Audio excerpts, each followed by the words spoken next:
c'è qualcuno che prepara l'altro, ma poi gli ultimi metri se la mettono tutte per poter avere un buon punteggio, perché alla fine chi avrà nelle varie gare avrà più punteggio e quello che vincerà il trofeo Mondoni, perché sono finite le fanno un po' come uno nella gara.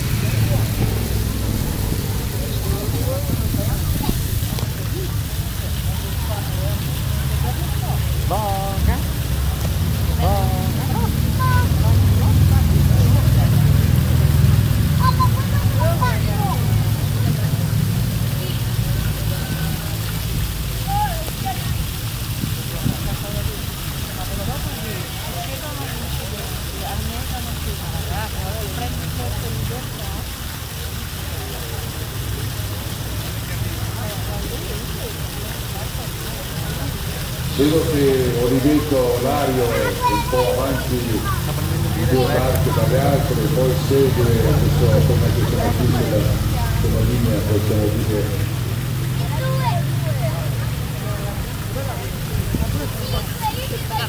C'è la gara per il secondo posto tra Garlate e Pescate.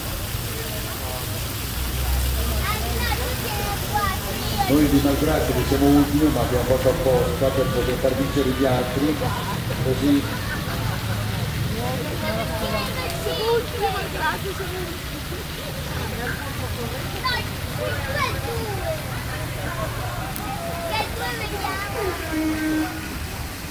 primo Oliveto Lario è arrivato, adesso c'è la gara tra Garlate e Pescate.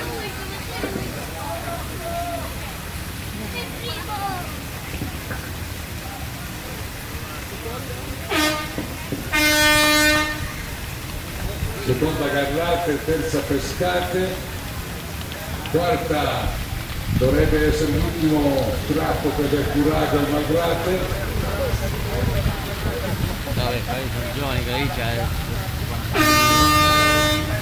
Per Furago.